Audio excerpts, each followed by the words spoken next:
history of Freemasonry in Washington, D.C. Out of everywhere in the United States, I've got to say that is one of the places that captivates my mind the most in regards to Masonry.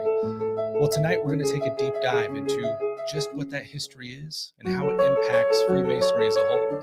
We have a wonderful guest on with us tonight to walk us through just that. So stick with us because we have an excellent show for you right after this on Historical Light. Welcome back to the Historical Light Masonic Podcast, dedicated to illuminating our past and bringing our Masonic history to light since 2016.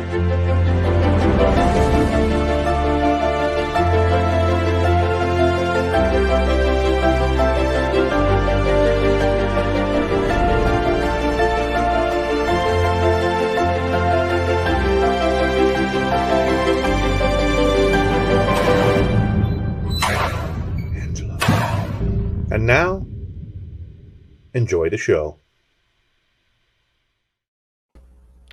Welcome back, everybody, to Historical Light, an independent Masonic show focused on the historical events and aspects within Freemasonry. I'm your host, Brother Alex Powers. Happy to be back. And we have with us an excellent guest this evening, Brother Chris from Washington, D.C. My brother, if you don't mind, I'm going to hand it over to you for a more formal introduction. Sure. Thanks, Brother Alex. My name is Chris. Good evening, everyone. I should probably start with good evening and then start. That's how this presentation is going to go. My name is Chris. I am a Washington, D.C. based Mason. I'm a Masonic researcher, historian. I'm the former Grand Historian of the Grand Lodge of D.C.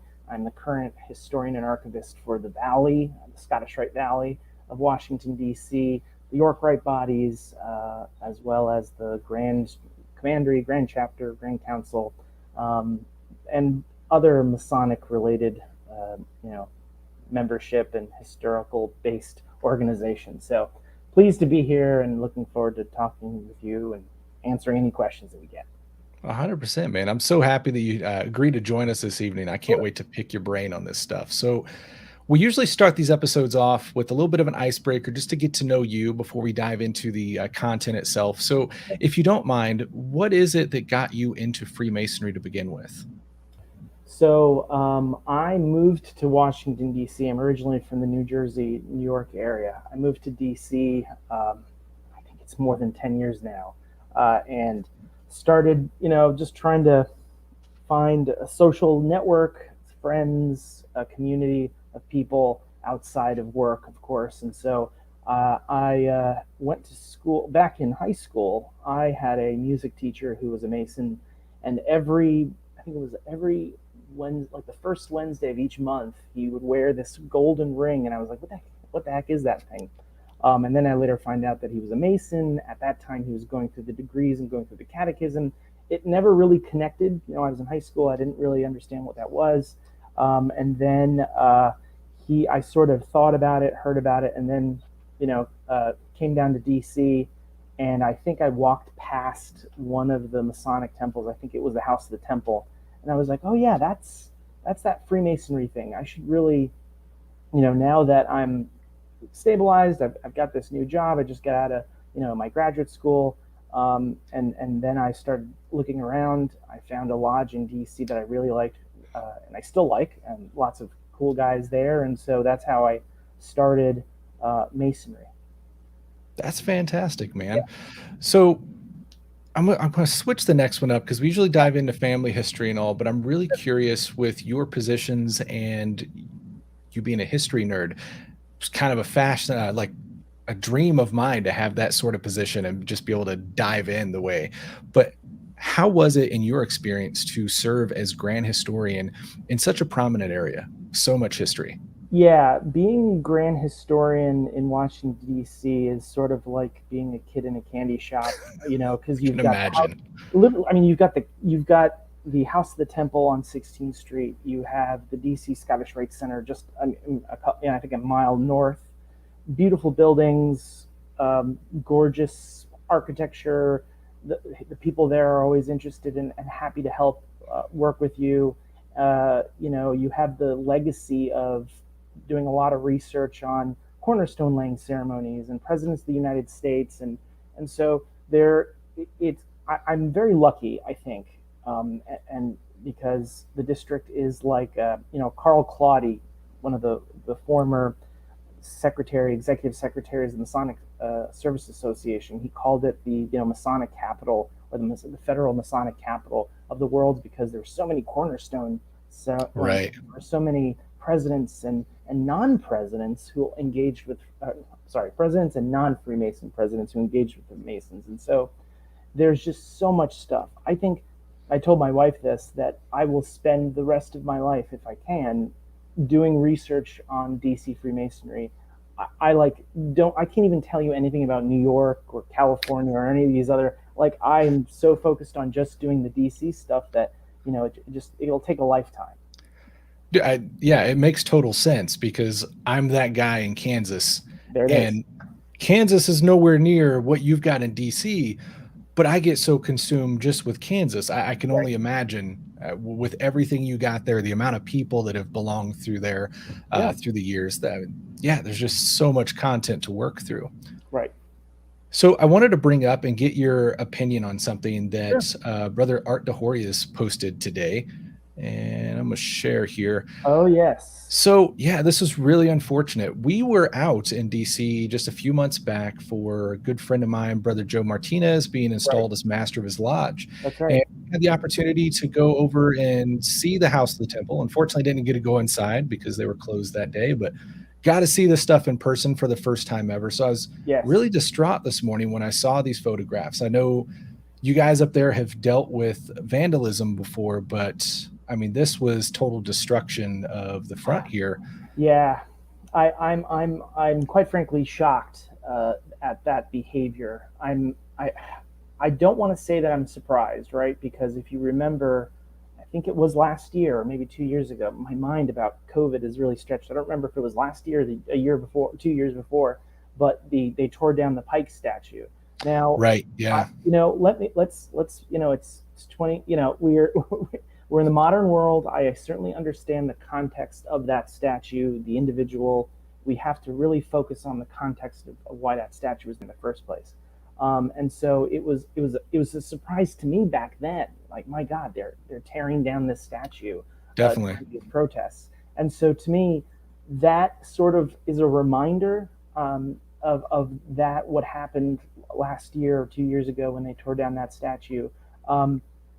Now, the Sphinxes don't have the Civil War legacy.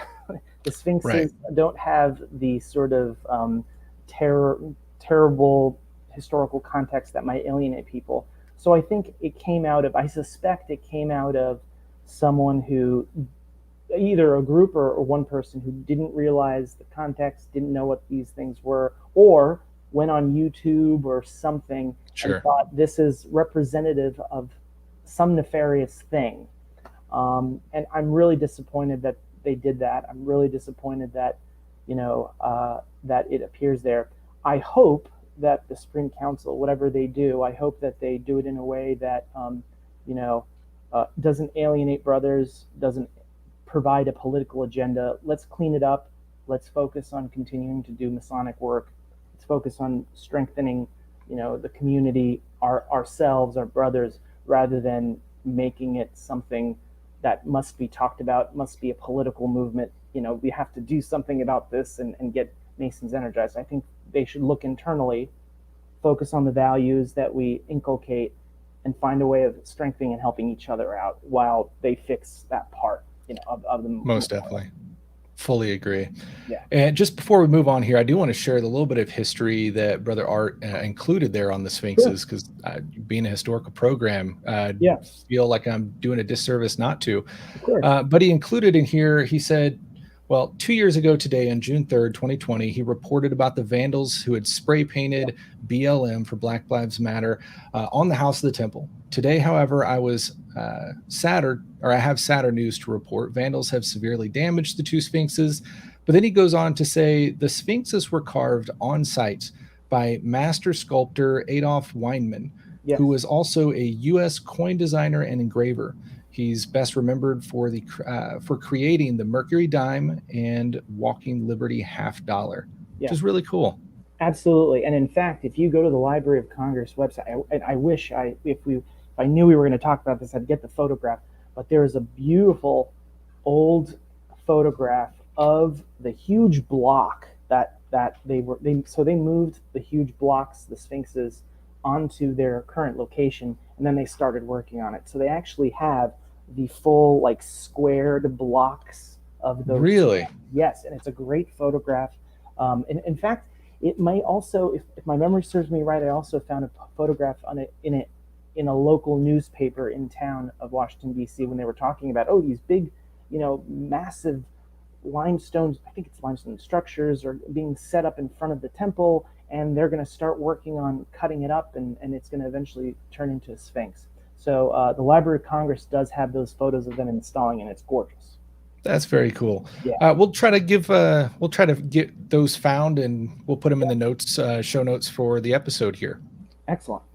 All right. Well, before we move on to the meat of the episode, I want to give everybody a chance, first and foremost, as we always do, for you to join the team here at Historical Light. We want to give a huge thank you to our current Patreons and sponsors. And if you would like to help us keep the show going, we are fully viewer funded and been going on since 2016, and want to keep growing that mission to illuminate our past and help everyone understand Masonic history and how that can enlighten us today as well. So you can do that by going to historicallight.com/support, and it will take you to our Patreon page where you can pay through PayPal as well. So if that's what you want to do, you can use the QR code there or go to the website historicallight.com/support. We also want to tell you guys, MasoniCon Kansas is right around the corner. We are down to the wire. August 27th is the date, and we have a few tickets left that we really need to sell. For the Founders Club, the full pass, that's in person, gets you the entire day, access to the vendors, the speakers, the festive board, the swag, all of it. So if you guys are interested in coming out for an epic day of Masonic education, check us out, MasoniConKansas.com. We'd love to have you. My brother, I want to thank you so much before we get started for coming on. I've been really, really excited to hear about this. Coming into Freemasonry, Washington, D.C. is like that first bit that's always thrown at you, and there's so much there to unpack, from the way that the city's laid out to just the mere history itself between the lodges. So I'm really, really excited to get this topic going. I'm going to kind of hand it to you and let you go off, and I will have some questions as we continue. Sure. Well, instead of doing this long, boring presentation that everyone's probably heard, I thought I'd share a couple interesting points along the way of things that I found very either significant, something to talk about, something that perhaps will trigger some Masons to go, hey, I want to learn more about this, and have them go and do their own little research. And definitely. So here, thank you for bringing up the first slide. So the history of Freemasonry in the District of Columbia, unlike Boston, unlike New York, unlike Philadelphia, unlike these older established cities, the history of the District of Columbia really begins, and Freemasonry really begins in 1790 with the formation or the establishment of the act in Congress to establish the District of Columbia, the Residence Act of 1790. Now, there was a Masonic lodge before the Residence Act. That means that there was Masonic activity going on, but it was only there for a couple of months. In April 1789, Charles Federer, a German Hessian, actually a former Hessian soldier who defected, believe it or not, joins Washington's army, fights during the Revolutionary War, is injured at one of the battles, and then basically retires from military service. He moves to Georgetown, and if you see the picture on the screen there, Georgetown is the small little town of several, maybe 200 houses. On the top left of the screen there, you'll see there, that's Georgetown. Anything east of Georgetown didn't exist at that point. There were small settlements, but for the most part, Georgetown served as the epicenter of activity. And so when Federer gets to Georgetown around 1788, 1789, there is no Masonic activity there. In fact, they didn't even have a printer there in that sense, though. So that's one of the first things he does. He sets up a print shop. He does that for two reasons. Number one, of course, as I just said, there wasn't a printer, there wasn't a newspaper there, so he was satisfying a need from an economic standpoint. The second thing is he was still waiting on money from the Continental Congress, his pension from service. And so he needed the money. It wasn't that he was, I mean, yes, of course, he was doing public service by making sure that the town had a newspaper, but he also needed the money. And that brought him involved and engaged with other Masons. Some of them were Maryland Masons, some of them were Virginia Masons, some just happened to be in the area. And they all come together and they said, well, we've got enough of us, there's enough Masons here, and maybe we should go out and seek a charter from the Grand Lodge of Maryland, because at the time, 1789, there was no Residence Act. It was still a part of Maryland. Georgetown was still a part of Maryland. And so they get their charter. April 21st, 1789, the Grand Lodge of Maryland issues the charter, and they become Lodge number 9 of Maryland. They didn't have a name associated to it. It was just the 9th Lodge of Maryland. And in fact, Ferrer and the other 3 or 4 lodge officers, when they get to Towson, Maryland, which is where the Grand Lodge meets, they submit, the petition. And the Grand Secretary, at this time, they have a very low a supply, let's say, a very low supply of paper. There's a paper shortage around the area. And so what he does is he just flips the petition and writes the entire charter, their charter, just on the back of the petition. And so we still have that document, thankfully. It survived the ages, and so you can see the original charter, flip it along with the petition, which is really cool. And so that lodge really is a lodge for April to December, for 6 or 7 months, a lodge in Maryland, right? Until 1789, the following year, when Congress passes the Residence Act. I think they pass it in June. And they tell George Washington, they direct George Washington, you are going to help us establish the District of Columbia. You are in charge of picking the place. You are in charge of identifying who's going to help you. You're in charge of identifying the plot of land where all the federal buildings are going to be. And so he's a busy man. I mean, he's the president of the United States. He's the first president of the United States. He's figuring it all out. So obviously he doesn't have time to do the minutia of we've got to hire 5 or 6. So he hires his project managers. We'll call them project managers. Really, they were called the Board of Commissioners. And so this is a group of 3 men that he knew, actually former members of the Potomac Company that was in charge of creating a water travelway from the District of Columbia to Ohio. And so he knew them. He knew that they were good guys. He trusted them. In fact, one of them was a founding father of the United States. The other, actually, no, I'm sorry. One of them was a founding father. The other was a Mason. We think there were maybe 2 Masons, but we definitely know there was at least 1 Mason, confirmed Mason in that group. And so these are the guys that are going to focus on doing the day-to-day work. He also hires a guy named Andrew Ellicott. You may have heard his name, along with a gentleman named Benjamin Banneker, a freed black man, to help him survey and figure out, okay, where are we going to put everything in the district? Where are the lines going to go? Washington was a former surveyor, so he knew Ellicott. He knew that this guy does a lot of good work, so he hired him to survey and figure out the plot of land, where the district is going to be. He also hires Pierre Charles L'Enfant, former French military. He tasks him with drawing out and saying, okay, L'Enfant, I need you to help us figure out what is this city going to look like? We sort of have an idea where it's going to be, and he draws, and he actually sets up a plan that's very similar to the one that you see on the screen here. In fact, the original L'Enfant plan, L'Enfant took it because he actually got into an argument with the commissioners. And so we don't have a L'Enfant plan. We have Andrew Ellicott's version of the L'Enfant plan. And so this is one of those versions of the L'Enfant plan. Now, what did he do? Well, he's not going to reinvent the wheel. He took what L'Enfant did and added to it, enhanced to it, made sure that it was part of L'Enfant's vision. And so before L'Enfant, was basically asked to leave, he drew up this idea of, well, we're going to have a national mall. We're going to have grand avenues. We're going to have these huge relative. Now they're, filled with traffic and you can barely get out of the District of Columbia. But he wants these huge, broad avenues where people can march back and forth and around. And so he sets up this idea. And which totally makes sense. I completely understand, where he was coming from.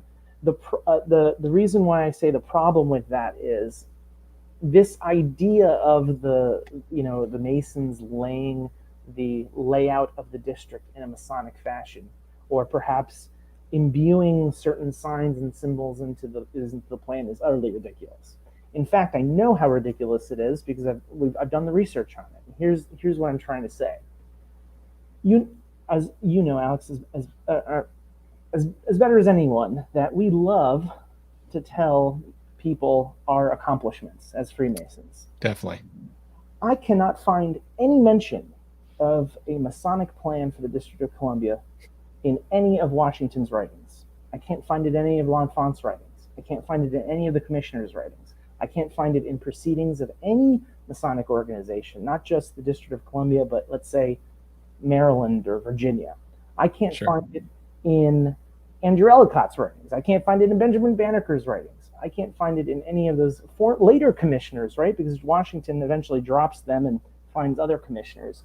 I can't find it anywhere. The big little, okay, well, if you can't find it here, maybe let's check the anti-Masonic documentation, right? Because in the 1830s and 1840s, the big anti-Masonic movement would absolutely love to remove Freemasonry. So clearly, someone must have written something about it. Can't find anything in there. And I've been doing this for years.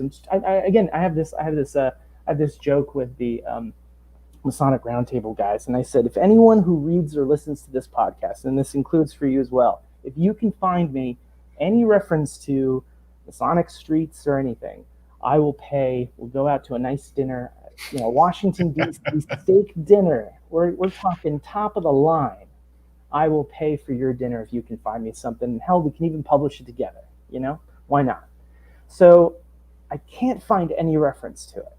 So I'm racking my brain. I'm going through and I'm trying to figure out, why did L'Enfant set it up the way that he set it up? Well, if you don't mind, I'm going to move a slide over. And here is a topological version of what you saw, right? So before, we're really seeing a 2D version. We're just seeing where the layout is. Okay. Now, let's apply the topological a lens, right? Apply that lens of topography. What are we actually seeing? Well, what we're seeing is, and I'm not sure if, I wish I had a little pointer on the screen so I can show you, but where you get the top of the, they claim that there's a star. So if you see that the star where the White House is, you'll notice that there are two broad streets going northeast. They're going from the National Mall area, and they're going northeast rather, right? Well, why are they going northeast? Well, because up until, I want to say, the 1830s or 1840s, anything north of that original plot of area, that street, was all impassable. It was dirt, it was rock, it was Rock Creek Park. That's that huge fissure of water and a mountain that you see at the top. So no one could pass through that spot. So Washington, D.C. was placed strategically from a military standpoint. Now, there was a road built later on from Georgetown. So Georgetown, again, is that little small point northwest. There was a road that hugged that mountainside.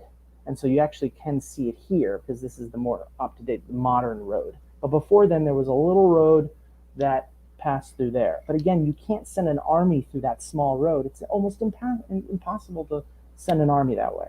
Sure. The other thing is, look at the bottom northeast, southeast. Mountain, swamp, river. You cannot send an army that way. So there's only one real way to send an army into Washington, D.C. The one way is by going from the northeast down southwest. And so you see L'Enfant created these two broad roads. He also created two broad roads going down. So you're going from the star, this pentagram star, going down southeast. You'll also see that there are also 2 or 3 roads, and those roads take you to the east side. You're obviously, as in terms of tactics, you're not going to send a fleet north into the Chesapeake because they would fortify the southwest part of the territory. So really, the only thing that you can do is move people in the north, and that's why the streets are laid up that way. And here's the funny thing. A couple decades later, right, War of 1812, which direction do the British come and invade and burn Washington, D.C.? Well, they enter the district from the northeast side because the British know that you can't go from the west, you can't go from the south, you can't go from the water on the waterfront. The only way to move men and supplies and people was through the northeast. So during the Battle of Bladensburg, they came south. They went from north and came south and went down and then into the district. Okay, I'm done with my tactical discussion. Now, here's another symbolic thing. What are we seeing, right? So if I'm going to go back a step, I'm going to go back 2 slides, and you'll see that the district sort of curves at the top, right? That's Florida Avenue. It sort of curves at the top, and then it goes down. So really, it's interesting. Like, why did they just pick this small little plot to lay out the city when there's a lot more land in the district? Well, if you look back, that little curve stops at the beginning of the mountain, that little mountain range. And then it goes down. And then the Capitol building, where does the Capitol building sit? It sits on the highest hill in the lowest valley of the District of Columbia. And so that's why L'Enfant put the Capitol, a important building of obvious significance, on the highest hill in the lowest valley in the district, because at any point around that area, you could theoretically, without, now there's, modest buildings and not really skyscrapers, but really tall buildings. But if you were in Georgetown, you can look over and likely see the Capitol if it looked what it looks like today back in Georgetown at that time. And so he was envisioning what a large government building would look like, the Capitol building, one of the most important buildings in the United States. And so that's why he placed it where he placed it. And then, of course, he placed, the White House in a good strategic location, of course, right sort of near the heart of the city. And so I think when you apply the topological graph or topological layer onto the map, you really get a better sense of why L'Enfant did what he did, where the Capitol's placed, where Georgetown's placed, and why the movement of people and troops were more important. It was not a Masonic thing. And quite frankly, we Masons would have loved to tell you if it was a Masonic thing. Of course it was a Masonic thing. Couldn't find any documentation of it. As Mark Tabbert likes to say, there were just some really nice, well-meaning Masons in the early 2000s that propagated this idea of the Masonic streets of Washington, D.C. It's a really good book idea. It's a really good idea for a guy named Dan Brown, but it does not have any basis in historical fact. Interesting. So, what a disappointment you are. I know. I'm part of the, I jokingly say I'm part of the skeptic school of Freemasonry, which says, okay, I'm pretty sure green beans is not the only thing we really care about in Freemasonry. Let's take a look at what really happened. So, yeah, I think the thing about that, though, is I'm going to show you more information, more interesting things. Yeah, definitely. Later on.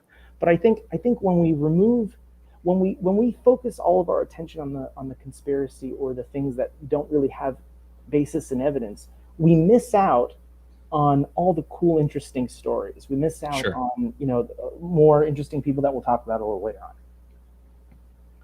Okay, let me go back a slide because I realized that I didn't show you this. And so this little meager tavern or this drawing is for a place called the Fountain Inn in Georgetown. Unfortunately, we don't know where this inn is located.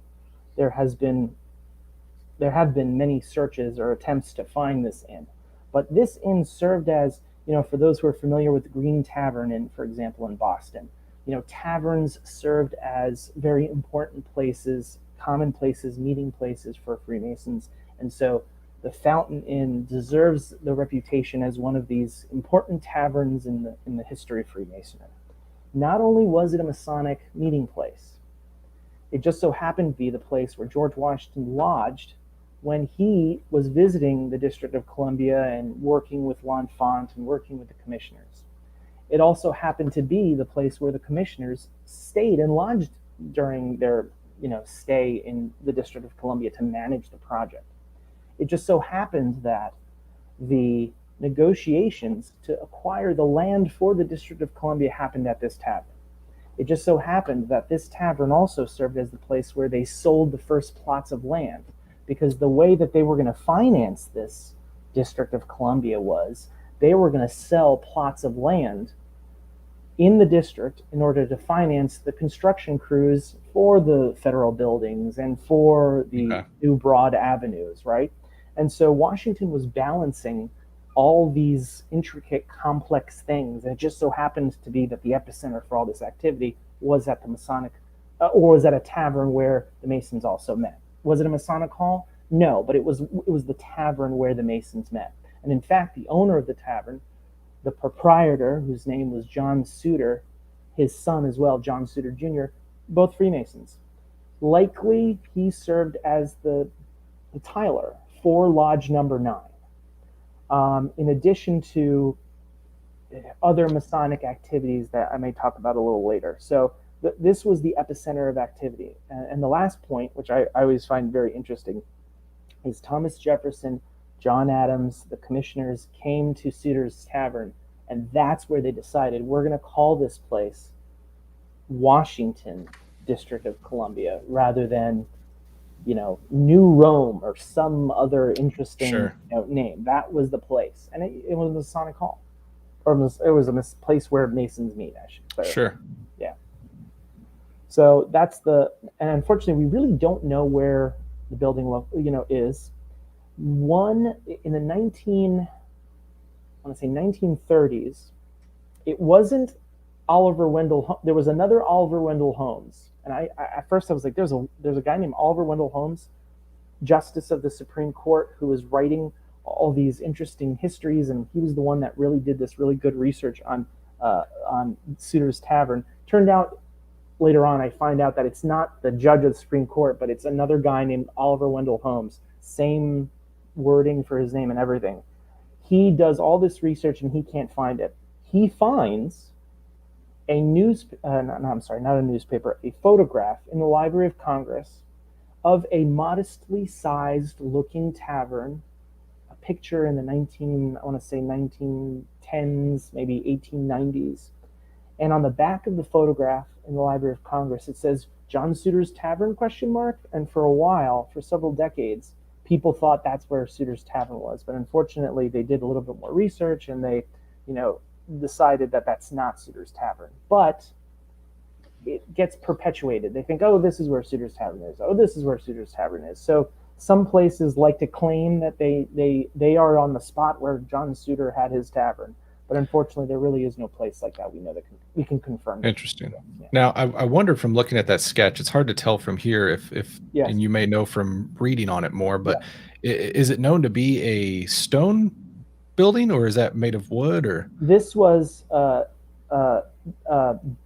there was this comes from the reminiscences of a gentleman named Benjamin Perley Poore. If anyone knows who Benjamin Perley Poore is, they'll know that he was a Northern Masonic jurisdiction Mason, from a Scottish Rite Mason, 33rd degree. He was a very, I don't want to call him the Jon Stewart of Washington, D.C. journalism, but he certainly had that sort of air. He was very popular.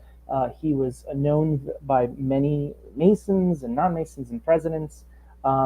He was the first president of the Gridiron. He's actually the founder of the Gridiron Club in DC, which is a big journal, Okay. journal club. And so he posted this picture, or he had someone either draw this picture. Now, we don't know if he had someone who knew what the tavern looked like and then drew it, or he just thought this is a depiction of a tavern, so let's just make this Suitor's Tavern. We don't know. Unfortunately, he doesn't give any more context to that picture. Cool. So take a step back. 1790, I say the Congress passes the Residence Act to establish the District of Columbia. Washington hires Ellicott. Washington's already a surveyor. He wants to hire another guy who's a really good surveyor as well. And he says, okay, I want you to go out and start marking and figuring out where the District of Columbia is going to be laid out. And he tells him, start in Alexandria. Why Alexandria? Because Alexandria is where there already is a prominent city. It's the southernmost point. It's a good point to start in. And so Ellicott begins to lay out and to figure out where the 10 by 10 mile stretch of the district will become. He places a marker on Jones Point in Alexandria, which is near a little lighthouse, I think, right on the waterfront of the Potomac. And so that becomes the southernmost point of the district. In order to identify or to demarcate where that place will be, he puts a stone marker. He then places a stone marker, or the commissioners, rather, not him, but the commissioners, place a stone marker at every mile in the 10 by 10 quadrant. So what you see here is a rough, this is years later, decades later rather, of where the stones are located in the district and where they would be populated. And you'll notice that one or two, certainly the one closest to the southern point, the stone appears to have fallen. In fact, there was an author, a researcher in the DC Historical Society, who went out in 1908 and took photographs of these stone markers. Now, the first stone marker in 1791 was laid by Freemasons. In fact, it was laid by Alexandria Washington 22, which was one of George Washington's affiliated lodges. He became a Mason in Fredericksburg, Lodge number 4, but he joined Alexandria Washington 22 when they received their new charter. He allowed them to have his name be written as the charter master, and he also participated in Masonic activities with the lodge. Nevertheless, you'll see here in this photograph, or a compilation of photographs, rather, a very good student of history going out and taking photographs of these markers. It's astonishing to me. In fact, I was astonished when I first saw this. From 1791 to 1908, these stones were left completely untouched.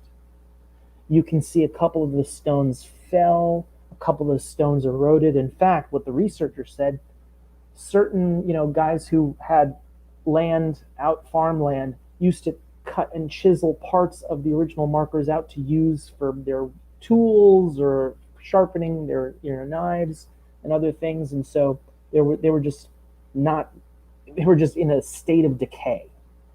Now, fortunately, after this report and after further reports from the DC Historical Society, the Daughters of the American Revolution decided they want to take on a project. And so they started to work to refurbish as well as protect these stones. And they set up markers as well as fences around each stone. But if you go in the districts today, and in fact, you can Google this, boundary stones of DC, there's a website that gives you the coordinates for each, and you can go and see where all those stones were. Now, this awesome. 1791 boundary stone at Jones Point, that serves as the first public Masonic event in the District of Columbia. The second event, which we didn't know about until 1950, was the White House, not 1950, it was like 1940s, around the 1940s, was the White House Cornerstone. And that was done in October 1792. So the Residence Act established the District of Columbia in 1790.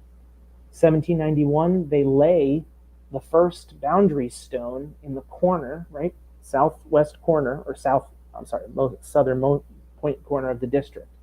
Now, from a symbolic standpoint, you can see that as they're laying a cornerstone. What are they laying a cornerstone for? They're not laying a cornerstone for a building. They're laying a cornerstone for the District of Columbia itself. There's a symbolism there. 1792, as I said, in October, the Freemasons, members of that Georgetown Lodge that I referenced before, lay the cornerstone of the White House.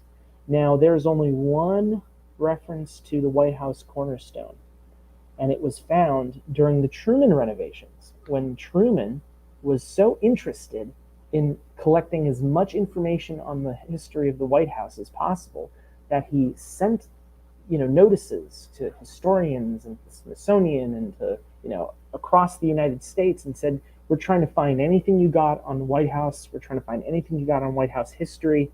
And they find this small, unassuming little notice in a newspaper in Charleston from 1792. And it basically lays out in good detail the event and what happened at the White House. And so this was a letter. It was an extract of the letter from someone from Charleston sending it. They were an eyewitness to the event. They were sending this information to their friend in Philadelphia. Or reverse. They were in Philadelphia. They were sending it to Charleston. And so, at the time, and this is very common, around this time, especially during the colonial time with Benjamin Franklin. The post office also served as the printing press area. And so many times newspapers would print and say, John Smith, you have a letter here from so-and-so. And so unfortunately, there were instances where the guy who ran the printing press and the newspaper office went through people's mail. And so this was a good enough story that he said, well, I kind of really want to publish this. This is really important. Now, do we know if that was the reason why he did that? No. But I'm just telling you that's the rationale for why it would be posted in a newspaper, why someone's correspondence would be posted in a newspaper.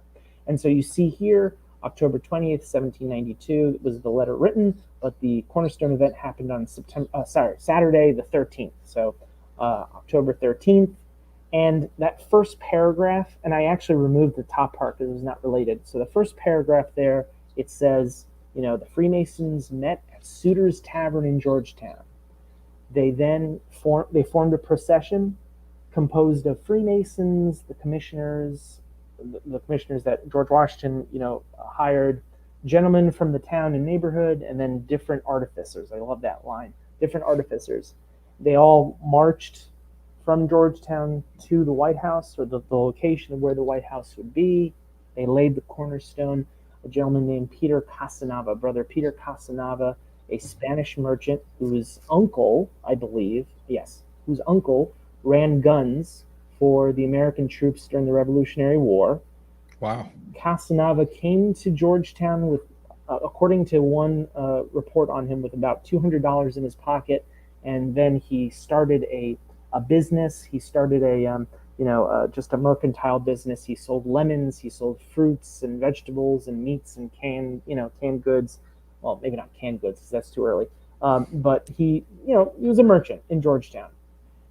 He barely spoke English, according to newspaper reports. He had a very thick Spanish accent. So imagine Ricky Ricardo laying a cornerstone. That's how I explain it. But Casanova lays the cornerstone. 2 years later, he becomes the mayor of Georgetown. So he clearly, was a prominent in the town. At the top right of the screen, there's an inscription. A plate was engraved and placed underneath the cornerstone, and that inscription said George Washington, Thomas Johnson, Dr. Stewart, Daniel Carroll, the three commissioners, James Hoban, architect, Colin Williamson, master mason. Now, master mason, what they're referring to is the stonemason, the guy working on the foundations, right?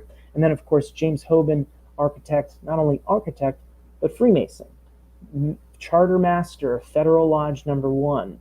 And that lodge is the second lodge in the District of Columbia, right? So you have Lodge Number 9 of Georgetown exists before the establishment of the District of Columbia. And then there's a little bit of a separation, right? So these Masons come to DC, stonemasons come to DC, carpenters, sawyers, all these individuals who are coming to build to start to establish the District of Columbia. Well, it just so happened that 10 of those guys were Masons, but they didn't have time to go to evening meetings in Georgetown, and it would take them 3 or 4 hours just to get from their area near the White House construction zone to Georgetown anyway. By the way, it takes 3 or 4 hours to get through DC traffic, so nothing's really changed.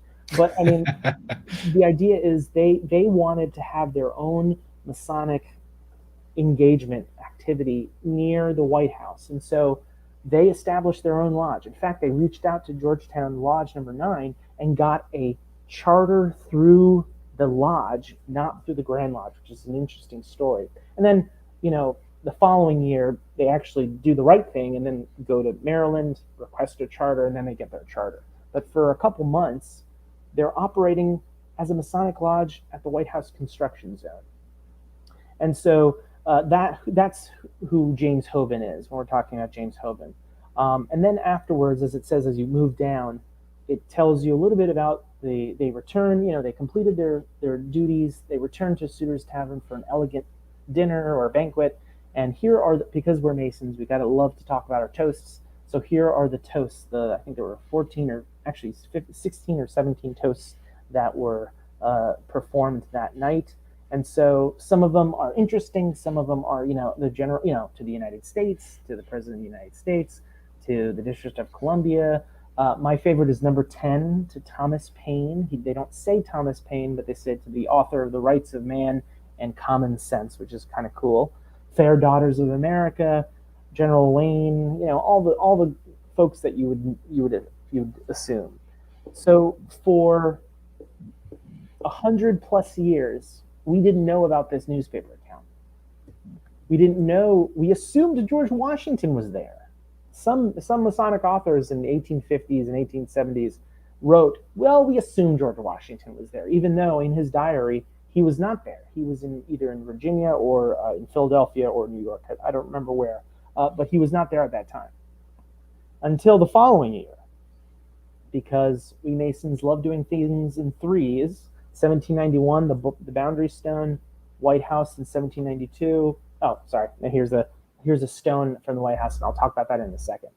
1793 is when George Washington actually does want to participate. So he's got the time, he's already in town, and so he participates in the laying of the cornerstone for the United States Capitol. So that's the three big things: the Boundary Stone, the White House, the Capitol in 1793, and they do that in consecutive years. And so that event, big event, just like the Georgetown Cornerstone for the White House. The whole city shuts down, or whatever is the city at that point. It's just a couple small, buildings near the White House and near the Capitol, and then Georgetown, 200, 300 buildings there. And so the whole city shuts down. There's a big procession to the site of the Capitol. They lay the cornerstone in Masonic tradition. Colin Williamson, the gentleman that I referenced in that newspaper clipping, the Master Mason, the day before, rather, it was written in the newspaper account. He came to the site in Masonic regalia. He set up the cornerstone himself and got it ready for the next day. So there was a little bit of a ceremony going on. He was, of course, he was a Mason. He was involved in Masonic activities. In fact, he was a member of Federal Lodge as well with James Hoban. So we know that there was that connection there. And Washington performed his Masonic duty. Now, at one point, someone says, oh, well, wasn't he, Grand Master or something? No, the Grand Lodge of Maryland, the Grand Master pro tem of that Masonic body, was there. And so he was representing the Grand Lodge. And so the idea is, when he gave the gavel to George Washington in order to go down and perform the service, some Masons say, well, that means that he was Grand Master for a little bit of time when he was doing that. I'm not going to go into the fist fight in terms of if he was a Grand Master or not at that time. Doesn't really matter. What matters is he laid the cornerstone. He was in his Masonic regalia. He knew it was important to participate in this event. He knew that laying the cornerstone of the Capitol was, of course, a very big and symbolic moment, and so that's why he participated. Did I cut you off, Alex? I thought you were about to say something. No. Just thinking though, you're mentioning the guy being the night before, setting up the cornerstone, setting up all the stuff, and it was just making me think, how masonry is just kind of transparent through all the years, because there's always that one guy that is behind everything we do, and sometimes those guys are just those unsung heroes. So I was really happy that you brought that up, because those guys never get their light. Okay, you ready for this? Let's go for it. I was going to mention it a little later. Colin Williamson was fired. Ooh. He was let go by the commissioners. Why? Well, he forgot to build a basement in the Capitol. George Washington asked him to build a basement for the Capitol. He didn't do that. But the funny thing is, the building's foundation survived the fire when the British came and built and burned down the building. Right. So Colin Williamson, the foundation of the White House, the bottom level, as well as whatever was left of the Capitol building, survived because Colin Williamson's craftsmanship kept, the wood, of course, was destroyed, but the foundation and I think the north or the west side of the White House wall remained intact after the British burned it down. So that was such good quality craftsmanship that stuff at least, kept up. And so that's where we get this idea of the White House, because of the paint, and, they had to paint it white afterwards. Well, what were they painting? They were painting the reconstructed part of Colin Williamson's old foundation on old stones. And so the reason I say that, or the reason I mention that, is it's a good segue, doing a great job with the segues about the stones. And so during the White House renovations under the Truman administration, one of the workmen reached out to Truman's assistant. I believe his name was Henry Vaughan, which is one of his personal assistants or personal aides, for those who are very pedantic, who are going to listen to this. And Truman's aide thought, well, that's really interesting. I got to show this to the president. And so Truman, of course, Master Mason, past Grand Master, he knows his stuff. He looks at it and goes, well, this has to be, because the foundation survived the burning of the White House in 1814, rather. He goes, well, this has to be Masonic. It's got to be Masonic. And so he says, how many of these do we have? Well, tell the workmen that cut them out and extract them, and we'll hold on to them for a little bit, and then we'll figure out what to do with them. Because what his goal was, let's share this stuff. We got to let people know about this, because this is crazy. Here it is, Masonic markings, tangible proof of Freemasonry in our hands. Yeah. If you do your research, as Mark Tabbert has done, 5 or 6 years, or must have been maybe 5 or 6 years ago, perhaps a decade ago, he had an exhibit of these White House stones at the memorial.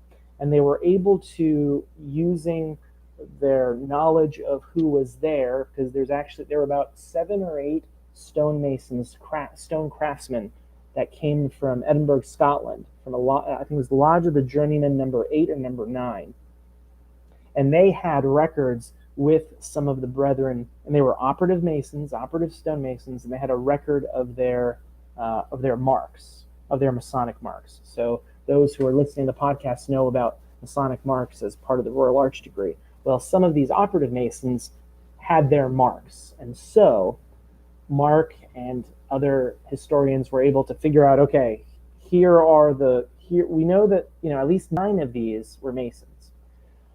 And then if you look at the old surveys and the old census around that time, which, by the way, James Hoban is the one architect of the White House, Freemason, master of Federal Lodge number 1, was in charge of organizing the first census in the District of Columbia. Why? Because he was in charge of around 150 workmen in the district. At that time, that was almost 1/4 of the people living in the district. So they decided, well, you're in charge of this project, you might as well also do the census. So we know about 150 stone workers. Doesn't mean that they were craftsmen, expert craftsmen. We know at least 150 were working in the Capitol and the White House. And so we're not really sure. My expert guess is not all of those stones are Masonic in nature, Some of them were done by Freemasons who had marks. Most of them were likely not Masons. But Okay. it doesn't really matter.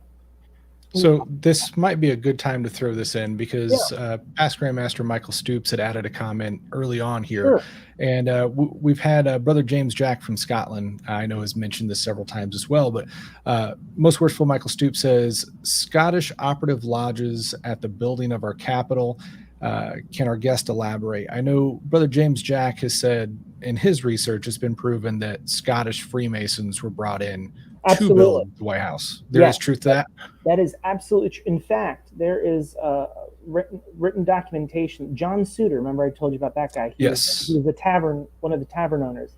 Well, it just so happened that Suter was cousin of Colin Williamson.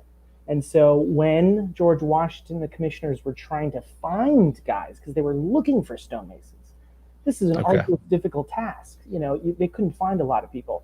George Walker, I think there was a businessman named George Walker who was living, I think, in Philadelphia, or he was a Philadelphia merchant. At the time, he was in England, and either the commissioners or George Washington sent out a notice to George saying, can you help us out while you're in London, while you're in Paris, while you're in Europe? Can you help us find people to recruit? Well, at the time, there was not a glut, but there was actually not a lot of work going on in Edinburgh, Scotland. And so apparently George Walker went to one of the operative groups that just so happened to meet who were Masons. They also met at this lodge called Lodge of the Journeymen, which still exists. It's still there. You can go and engage with those brothers over in Scotland. And so they had about 7 or 8 of them accepted the job, and so they traveled over to the United States, and for several years, at least 4 or 5 years during the initial run of construction, were there performing the stonework, the heavy stonework, and also teaching. Right, they were teaching the next group of guys who were coming into work. We do know, of course, in records that slaves were brought in, and so of course there was in fact lots of going on about teaching the slave labor how to cut and haul the stone.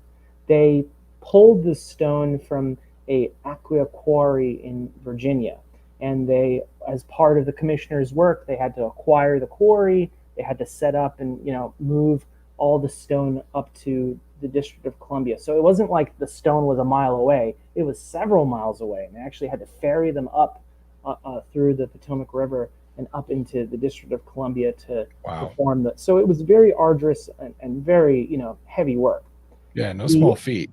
Absolutely. There was a gentleman named Middleton Belt. I just love that name. Middleton Belt was the food purveyor. He was also a member of Federal Lodge Number 1. The physician, one of the assistant physicians, I believe the main physician and assistant physician were also Freemasons, again, members of Federal Lodge Number 1. So the work zone had a lot of Masons in it. And what are you doing after a long day of 10 hours of labor, of really intense labor? That Freemasonry served as a social, as a time to unwind and relax. So it wasn't just, we're making Masons. It was just, we've got to do something. We're out in the wilderness practically, right? Because it wasn't the district. And so Freemasonry served as a thing that they can do as well, a social element in addition to all the things that they had to work and do. I hope I answered that question. Yeah, no, you nailed it. Brother Stoops did throw in there. He goes, no stone in a swamp? Yeah. Funny thing about that, technically, I've heard this, and I've done a little research on this. The District of Columbia is not a swamp. It has characteristics that look like a swamp, that appear like a swamp, but the district is not a swamp. And I've been admonished by members of the DC Historical Society for even attempting to say it was a swamp. And they were like, these Masons, they know nothing about the district. And it's like, okay, well, excuse me, but anyone in the United States hears swamp and drain the swamp and all these things. It's in part of our legacy. It's part of the history. And in fact, I'm pretty sure congressmen in the 1840s and 1850s called it a swamp as well. So, that's my rant. I'll end of rant on the swamp. Go ahead. You got to be careful with those words, man. We did an episode about a abandoned Masonic temple in Reno, Oklahoma. Okay. And I was there on a Sunday, and to my interpretation, it was a ghost town. I mean, we literally saw a tumbleweed go down the block, no one in sight.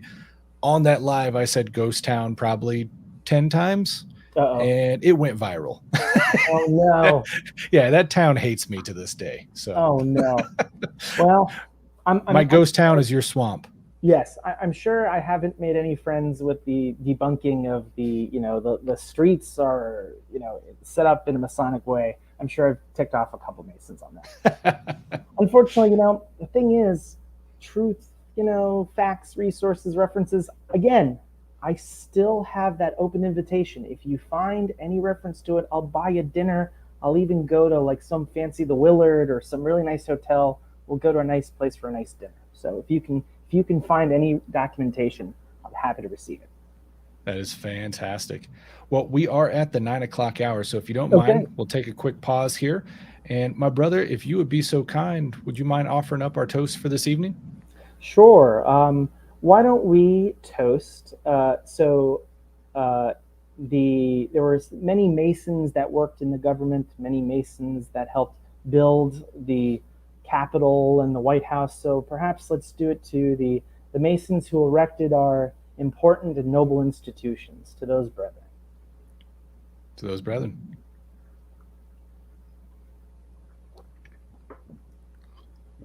Alex, you'll tell me how much time I have left afterwards as well. We're open, man. So we'll just continue and just keep rolling. All right. Well, I've got I have one or two more stories, and then I'm happy to stop and pause. And if people are already out of here, then that's fine. So as I mentioned to you about the Capitol or, the White House and the boundary stones, there were three important Masonic events. In my research, through my lodge, it so happened that the lodge maintains two photographs, and I'm working with the Smithsonian to confirm this, but we believe that these are the two oldest photographs ever taken of Freemasons, at least Masons that were present at the Cornerstone laying with George Washington of the United States Capitol.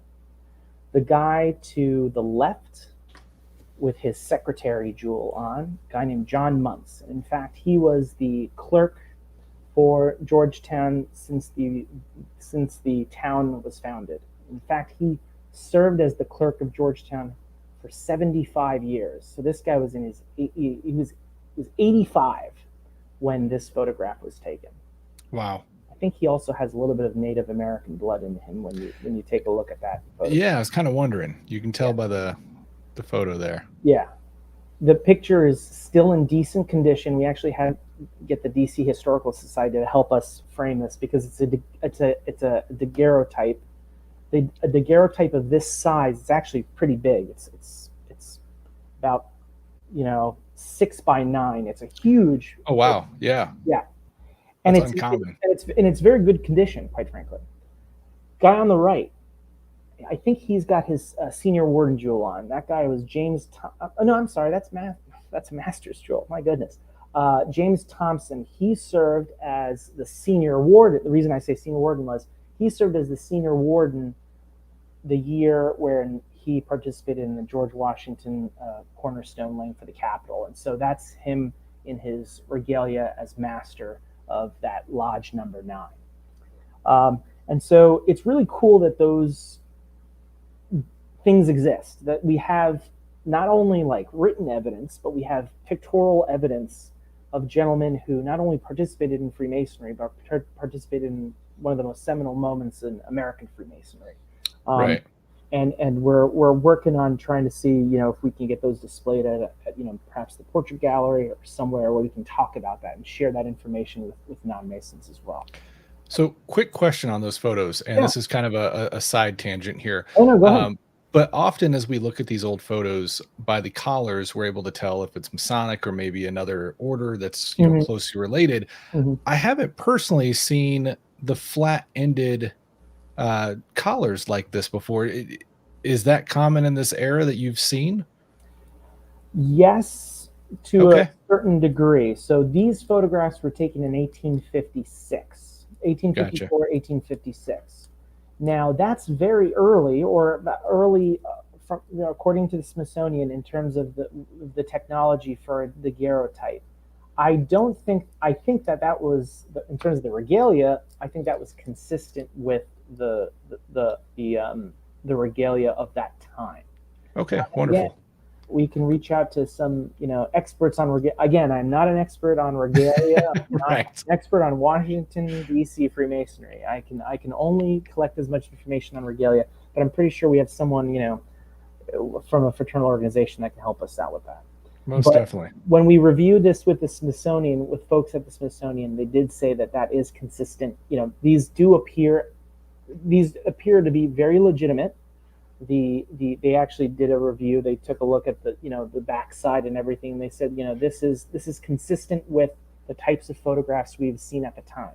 What is unique Wonderful. about this is the first, or perhaps the earliest, we've known of Masonic photographs, especially about those who witnessed George Washington's laying the cornerstone. Very cool. Okay, the last person I'm going to talk about, we now move a couple decades. Why do we talk about this guy? I talk about this guy because I consider him one of the most important Freemasons in the United States, period, full stop. This guy was a gentleman named Benjamin B. French. If you're a Scottish Rite Mason, you may know that he was the first Sovereign Grand Inspector General of the District of Columbia. If you are a Knight Templar, or if you're interested in Knights Templar, you'll see him on the left-hand side there. He's got his regalia on, because at one point, in fact, not at one point, during one of the most pivotal points in American history, he served as the Grand Master of the Grand Encampment of Knights Templar during the Civil War. So he was the one that had to manage, talk about the Grand Encampment now, but imagine you have to do it during a Civil War. So he was the one that was in charge of managing the organization during the Civil War. He was, I think, based on his, and thankfully we have his journals at the Library of Congress. He was one of the most prolific Freemasons. He was one of the most engaged Freemasons, and he was also one of the most connected Freemasons with the United States government. He was from New Hampshire. In fact, that's where he started Freemasonry. He joined a lodge in New Hampshire. He eventually, became a deputy grand, I believe, deputy grand master for his district. He then got a job as the clerk, as one of the clerks, an assistant clerk in the House of Representatives. So he moved down to D.C. to fill that role. During that time, during his first 10 years of Freemasonry, during his first 10 years in D.C., he really didn't focus any time on Freemasonry. His roommate, a gentleman named Franklin Pierce, who eventually became President Franklin Pierce, and him really focused on their jobs, keeping their job, connecting themselves in the DC politic, right? A position that I'm not interested in all doing, but, he really liked doing that. He really liked the politics. During that process, he met an unbelievable amount of interesting people. I mean, Charles Dickens at one point. He met Charles Dickens, of all people. It's striking. It's amazing. He went through the Civil War. At the time, he served as the Commissioner of Public Buildings. So what was his job? He, at one point, was serving as a clerk in the House of Representatives. And then through his political connections, his back and forth, meeting with the presidents, engaging with them, President Lincoln eventually appoints him as the Commissioner of Public Buildings. Now, he served that position in previous administrations, but he only served it for a little bit of time, because at one point he was associated with the Know Nothing Party, which was not militant, but it was a rabid anti-immigration party. They were very interested in certain political movements that aren't necessarily that great, and so he had to resign from his position during Franklin Pierce's administration, actually, which created a rift between his old roommate and him. But during the Civil War, what happened was, because of his politics, he at one point was serving as a know-nothing, right? As part of this know-nothing collection, he was labeled as a member of the know-nothing party. He lost his job. He grew discontent with the Democrats. What does he do? He says, screw this. These Democrats are going to kill. They kicked me out of Congress. Even the Masons voted it. He wrote in his diary, even the Masons actually helped vote me out of Congress, his position in Congress. Wow. So he decides, well, there's this new and interesting Republican Party that I hear about. And so he becomes the president of the district's Republican Association. When does he do it? He does it during their first run. And who was the first president that they put in nomination for the Republican Party? A guy named Abraham Lincoln. So during his run, during Abraham Lincoln's campaign, Benjamin B. French becomes the spokesman, the hoorah, let's get this guy elected in Washington, D.C. And so he serves as a critical point in Washington to really make sure that Lincoln becomes president. During that time, as a reward for him helping out as the president of the Republican Association in D.C., he gets to be in charge of planning the inauguration for Lincoln. Mind you, he is a past Grand Master of D.C. He gets engaged in Freemasonry. He does a lot of stuff. And so he now becomes perhaps the most high-ranking Masonic official in Lincoln's administration. And then afterwards, several months later, after Lincoln's inauguration, Lincoln says, okay, I know that you've been waiting for a while. I know that you're interested in getting your job back, so I'm going to make you Commissioner of Public Buildings again. Now, what is the Commissioner of Public Buildings? Now it is a job that serves, the architect of the Capitol serves that position now. But basically, he was in charge of the Capitol grounds, the Capitol building, the Library of Congress, the side executive office buildings. He was in charge of those buildings. He was in charge of hiring maintenance staff and making sure things were paid for. In fact, during his time in Congress, he set up the first electrical lights, the lamp posts and everything. And so it is during this time, during this period where he is at the height, the zenith of his power. He helps Lincoln, of course, in management of his duties. When the Gettysburg commemoration or dedication to the battlefield occurs, not only does Benjamin B. French attend the ceremony, but Lincoln appoints him as one of the marshals. And so in this photograph, Benjamin B. French is at the Lincoln's Gettysburg Address. So unfortunately, I don't have I used to have a little star right above where he was, but he's actually there. I know where he is. He's sort of off. If you look at the center of the photograph, he's to the right of center, and he's wearing a sash. And and he's standing next to another gentleman, and they're both wearing their sashes. He's a chief marshal. In addition to that, he writes the song that gets sung by the choir for the dedication. This is the Grand Master of the Knights Templar. This is past Grand Master of Washington, D.C. This is a guy who was a New Hampshire Mason that came to D.C. and really elevated the District of Columbia. I think he was also one of the main, how do I want to say this? He was one of the main he sort of sowed the foundation for this idea of we can bring Americanism, we can bring what are the values of being American, and how do we bring Masonry into those values? What are the values that we share? So this whole idea of, sometimes there's a criticism of, well, Masonry is too patriotic. We're very patriotic. Well, where did that come from? It certainly didn't come from the anti-Masonic period, right? Because when at that point, Masons were losing their jobs for being Masons, for being outed as Masons. So Benjamin B. French, I believe my hypothesis is, French in his position, in his ability to engage with all these really important people in Congress and the White House during his position as Commissioner of Public Buildings, he really establishes what it means to be a patriot Freemason. There's a really great entry in his diary of I forgot I want to say it's General Anderson. Anderson was the gentleman who was protecting Fort Sumter when I think was it Beauregard? I forgot the Confederate soldier or the Confederate troops who attacked Fort Sumter to launch the Civil War. But Anderson visited the White House one evening.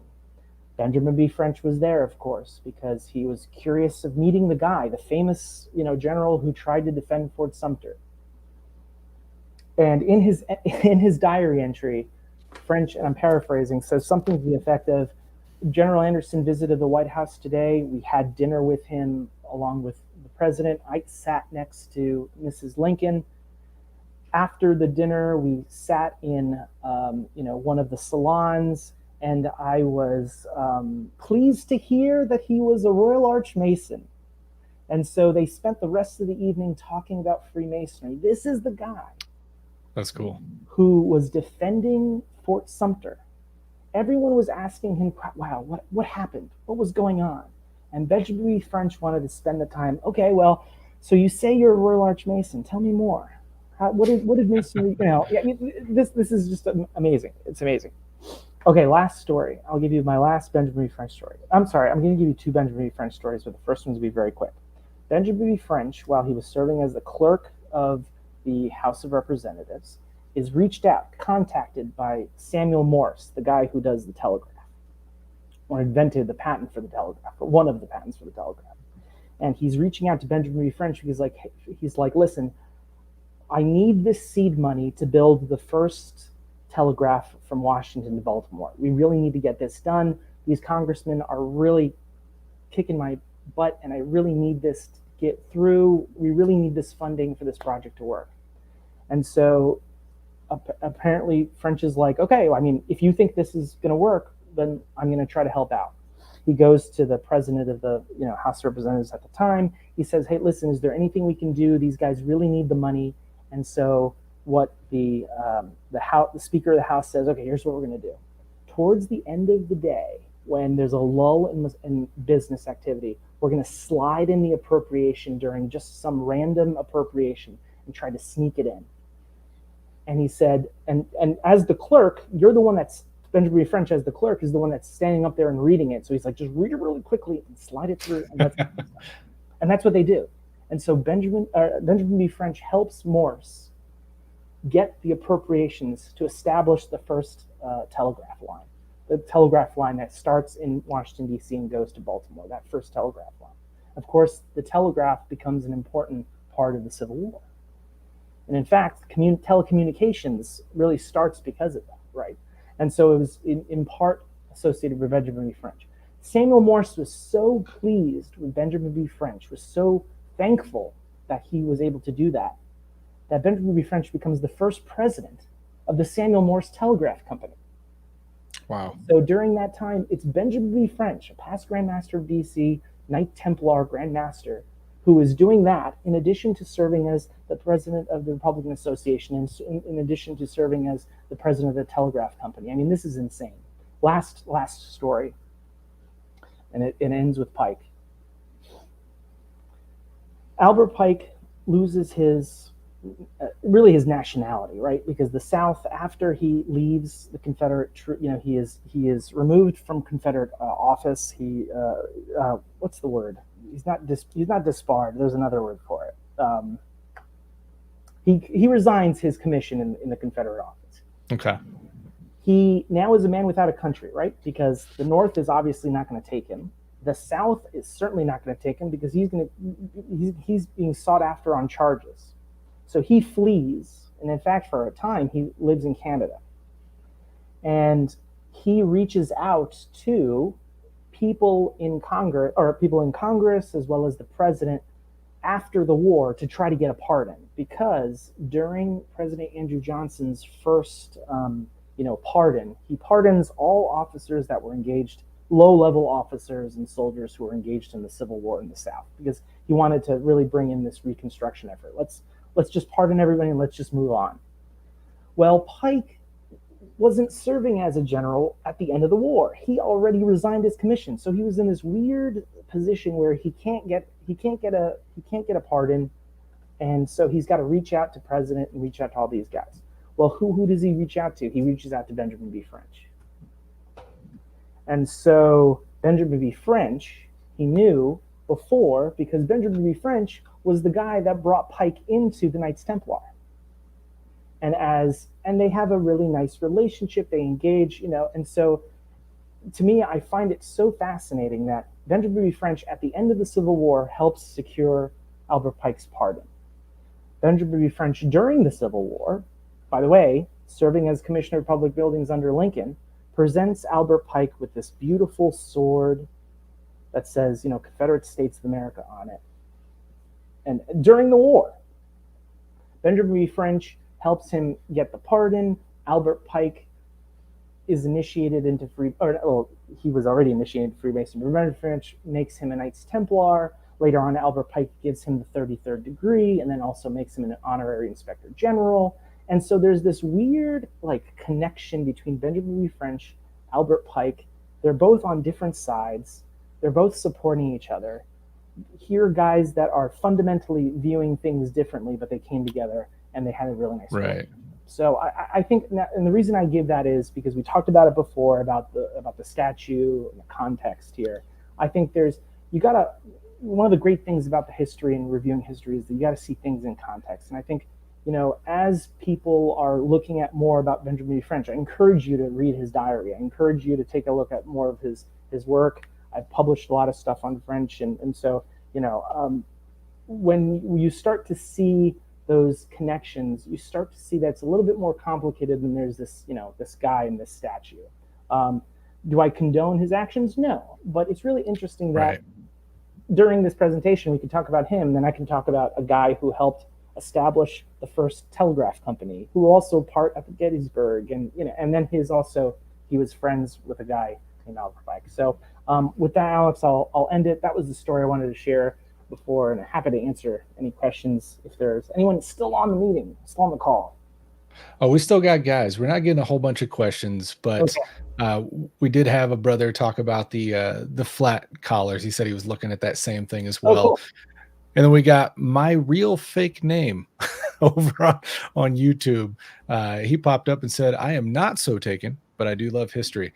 So, well, we welcome you. Anyone that loves history is welcome on the show here. So thanks for joining in. Now, one cool thing, I'm going to swap over, if you don't mind, and share my screen. Brother Justin Staley from my lodge, who is a regular fan and always helping out here, he actually found those original Sphinx blocks that you were talking about. Awesome. Which is cool. Really cool in my weird obsession, because now you get this neat view of the town surrounding the House of the Temple at that time period. So we've got this one on this side and then the opposite view. Isn't that so cool? And then they spent the entire time just, there was a master craftsman just chiseling away, getting that ready, organizing it, preparing it. I mean, it's just so interesting. Yeah, I mean, from today's time period, when I think we're so used to seeing things molded, especially that size, to see this plain block and then to compare at what it is today is really breathtaking about these guys' skill and what they did there with their hands. Right. And really kind of makes it hurt that much more to see what just happened to it. Yeah. Well, I think the good news is that there are, thank goodness for technologies and advancements technologies, there are ways in which we can fix it, we can improve it. Definitely. And I think, Freemasonry is not the buildings that we have, it's the people, it's the interactions, it's the engagements, the stories that I was just sharing with you. And I think we can definitely find ways to fix the Sphinxes, but at the same time, we got to make sure that we as good Masons are going out and propagating the values of the fraternity, so the public sees us as good people in order to never desecrate Masonic things like that again. So I think there's a little bit that we need to do to go out there and to be good Masons, to engage. The funny thing is, and I'm sorry I'm going on this tangent, I apologize. No. The funny thing is, I think there is a misconception. It's one of the myths of Freemasonry, which is we should not be going out there. We shouldn't be talking about things. We shouldn't be. Now, I'm not talking about marketing and engaging with people. I'm not talking about fun. I'm not talking about like what do they call it? Getting new membership. I'm not talking about membership engagement. I'm talking about public events. So in my research in the District of Columbia, there were 100 and something plus Masonic events, public cornerstone laying ceremonies. Were they reaching out and saying, hey, you should be a Mason? No, they did it. Their actions were, let's go out there, let's wear our regalia, let's lay the cornerstones of these important buildings, and let that be the marketing push, right? We don't have to say, hey, if you're interested in Freemasonry, come join us. It was, who are these guys and what are they doing? And so it's so funny that guys are like, we shouldn't be doing this stuff. We shouldn't be posting stuff on social media. We shouldn't be doing videos. And it's like, that's the complete opposite. Masons were very public. Masons were doing public Masonic ceremonies. They were doing public cornerstones. Their proceedings were published in newspapers.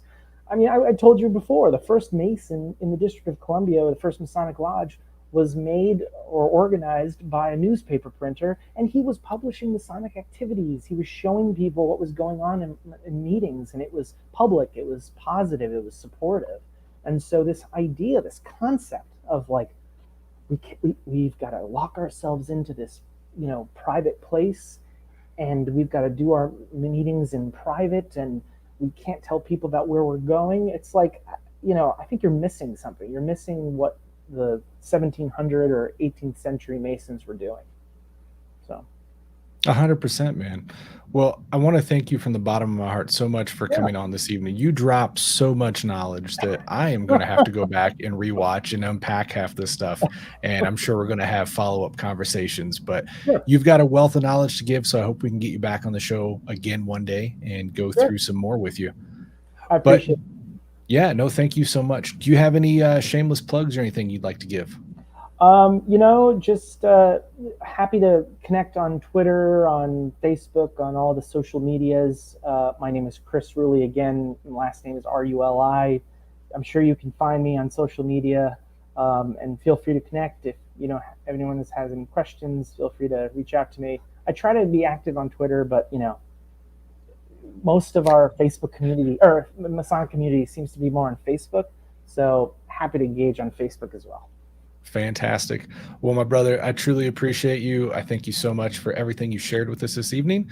And to all of you joining us live this evening, I want to thank you as well. And until next time, keep illuminating our past. We'll see you later. Have a good night, everyone.